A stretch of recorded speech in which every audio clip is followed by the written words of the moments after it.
ನಮಸ್ಕಾರ friends, welcome back to Meghana's cooking channel. ಇವತ್ತು ಸಬ್ಬಕ್ಕಿನ ಯೂಸ್ ಮಾಡ್ಕೊಂಡ್ಬಿಟ್ಟು 3 ಪಟ್ಟು ಅರಳುವಂತಹ ಸಬ್ಬಕ್ಕಿ ಹಪ್ಪಳನ ಹೇಗೆ ಮಾಡೋದು ಅಂತ ನಿಮಗೆ ಶೇರ್ ಮಾಡ್ತಾ ಇದ್ದೀನಿ. ತುಂಬಾ ಚೆನ್ನಾಗಿ ಬರುತ್ತೆ. ಫಸ್ಟ್ ಟೈಮ್ ಮಾಡೋರು ಕೂಡ ಯಾವುದೇ ರೀತಿ ರಿಸ್ಕ್ ಇಲ್ಲದೇ ತುಂಬ ಸುಲಭವಾಗಿ ತುಂಬ ಟೇಸ್ಟಿಯಾಗಿ ಮಾಡ್ಕೋಬೋದು. ಹೇಗೆ ಅಂತ ನೋಡ್ಕೊಂಬರೋಣ. ಮೊದಲಿಗೆ ಒಂದು ಮಿಕ್ಸಿ ಜಾರ್ನ ತೊಗೊಂಡ್ಬಿಟ್ಟು ಈ ಬೌಲ್ ಅಳತೆಯಲ್ಲಿ 2 ಬೌಲಷ್ಟು ಸಬ್ಬಕ್ಕಿನ ಹಾಕ್ತಾ ಗ್ರೈಂಡ್ ಮಾಡ್ಕೋಬೇಕು. ಇದನ್ನು ನೋಡಿ, ಈ ರೀತಿ ರವೆ ಇದ್ರೂ ಪರವಾಗಿಲ್ಲ. ಈ ರೀತಿಯಾಗಿ ಗ್ರೈಂಡ್ ಮಾಡಿಕೊಂಡು ನಂತರ ಅದನ್ನು ಒಂದು ಬೌಲಿಗೆ ಟ್ರಾನ್ಸ್ಫರ್ ಮಾಡ್ಕೊಳ್ಳೋಣ. ಹಾಗೆಯೇ ನಾವು ಯಾವ ಬೌಲ್ ಅಳತೆಯಲ್ಲಿ ಸಬ್ಬಕ್ಕಿನ ತೊಗೊಂಡಿದ್ವಲ್ಲ ಆ ಬೌಲ್ ಅಳತೆಯಲ್ಲಿ ನಾನು 5 ಬೌಲಷ್ಟು ನೀರನ್ನ ಹಾಕ್ತಾಯಿದ್ದೀನಿ. ಹಾಕಿಬಿಟ್ಟು ಚೆನ್ನಾಗಿ ಒಂದು ಸಾರಿ ಮಿಕ್ಸ್ ಮಾಡಬೇಕು. ಸಬ್ಬಕ್ಕಿ ಹಾಗೇ ನೆನೆಸಿದರೆ ತುಂಬ ಹೊತ್ತು ಟೈಮ್ ಹಿಡಿಯುತ್ತೆ.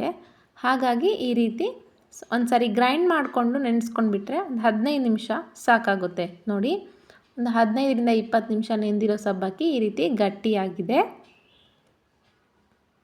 ಟೈಮ್ ಇದ್ದರೆ ಡೈರೆಕ್ಟಾಗಿ ಸಬ್ಬಕ್ಕಿನೇ ನೆನೆಸ್ಕೋಬೋದು. ಆದರೆ ನಾವು ದಿಢೀರಂತ ನೆನಪಾದ ತಕ್ಷಣ ಈ ರೀತಿ ಮಾಡ್ಕೋಬೇಕಂದ್ರೆ ಗ್ರೈಂಡ್ ಮಾಡ್ಕೋಬೋದು.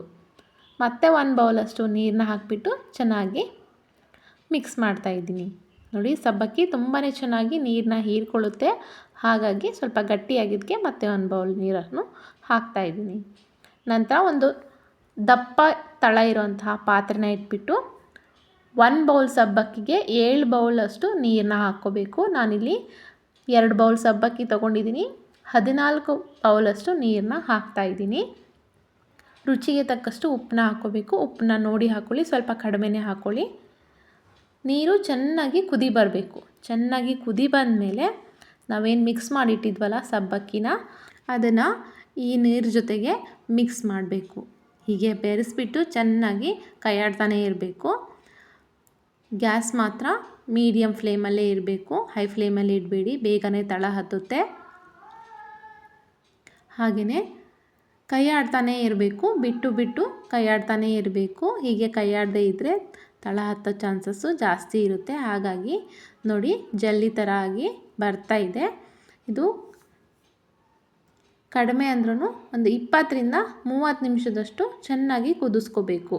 ಹೀಗೆ ಕುದಿಸ್ಕೊಂಡ್ರೆ ಹಪ್ಪಳ ಮಾತ್ರ ತುಂಬಾ ಚೆನ್ನಾಗಿ ಬರುತ್ತೆ. ನೀವು ಅಂದ್ಕೊಂಡಕ್ಕಿಂತ ಸೂಪರಾಗಿ ಬರುತ್ತೆ. ಫೇಲ್ ಆಗೋ ಚಾನ್ಸೇ ಇಲ್ಲ. ಫಸ್ಟ್ ಟೈಮ್ ಮಾಡೋರು ಕೂಡ ಯಾವುದೇ ರೀತಿ ಟೆನ್ಷನ್ ಇಲ್ಲದೇ ಮಾಡ್ಕೋಬೋದು. ಹೀಗೆ ರೆಡಿ ಮಾಡಿಕೊಂಡು ತಣ್ಣಗಾದ ನಂತರ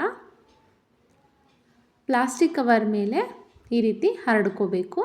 ಬಟ್ಟೆ ಮೇಲಾದರೂ ಹರಡ್ಕೋಬೋದು, ಆದರೆ ಸ್ವಲ್ಪ ಬಿಡಿಸೋಕ್ಕೆ ಕಷ್ಟ ಆಗುತ್ತೆ. ಹಾಗಾಗಿ ಪ್ಲಾಸ್ಟಿಕ್ ಶೀಟ್ ಮೇಲೆ ಈ ರೀತಿ ನಿಮ್ಗೆ ಯಾವ ಶೇಪ್ ಬೇಕೋ, ಯಾವ ಸೈಜ್ ಬೇಕೋ ಆ ರೀತಿಲಿ ಸ್ಪ್ರೆಡ್ ಮಾಡ್ಕೋಬೋದು.